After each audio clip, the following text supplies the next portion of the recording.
Makhluk hidup di dunia ini begitu beragam. Para ahli di bidang IPA berusaha bagaimana supaya makhluk hidup yang begitu beragam tersebut mudah untuk dipelajari.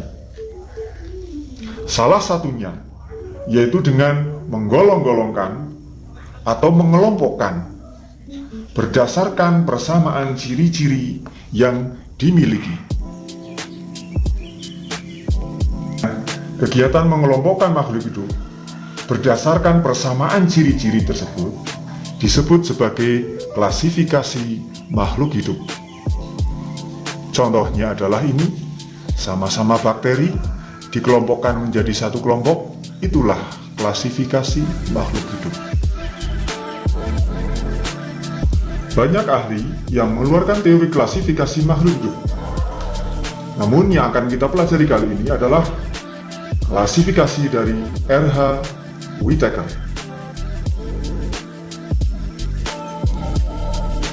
Menurut R.H. Whittaker, makhluk hidup dibagi menjadi 5 kelompok kingdom yang meliputi kingdom Monera, kingdom Protista, kingdom Fungi, kingdom Plantae, dan kingdom Animalia.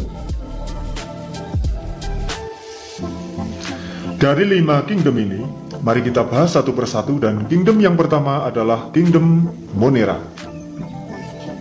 Apa ciri-ciri kingdom Monera?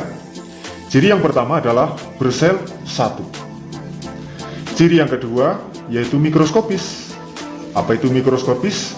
Yaitu organisme yang hanya bisa dilihat dengan mikroskop. Dan ciri yang ketiga yaitu prokariotik. Apa itu prokariotik? Yaitu organisme yang tidak memiliki membran inti. Ada beberapa contoh, diantaranya adalah bakteri Escherichia coli.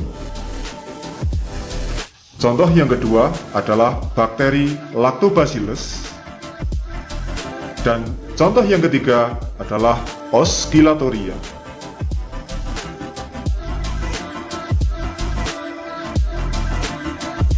Ya, kingdom yang kedua yaitu kingdom Protista. Apa ciri-ciri kingdom Protista? Yang pertama adalah bersel satu. Namun ada juga yang bersel banyak. Ciri yang kedua yaitu eukariotik. Apa eukariotik? Yaitu organisme yang memiliki membran inti. Contohnya ada beberapa, diantaranya adalah Euglena. Ini adalah contoh yang bersel satu. Dan Fucus.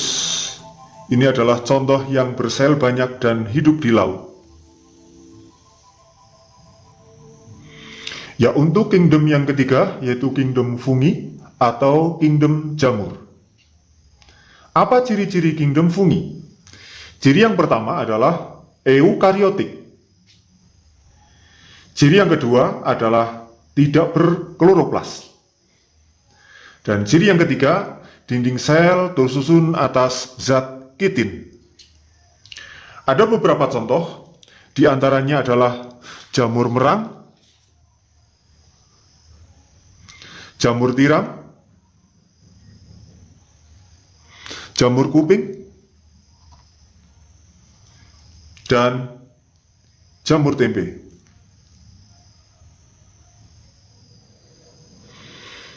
Baik, kingdom yang keempat adalah kingdom Plantae. Apa ciri-cirinya? Ciri yang pertama adalah bersifat eukariotik. Ciri yang kedua, bersel banyak. Ciri yang ketiga, autotrof.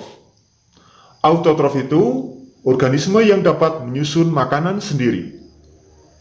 Dan yang keempat adalah dinding sel tersusun atas selulosa. Ada beberapa contoh, misalnya adalah lumut daun, lumut hati, paku sarang burung,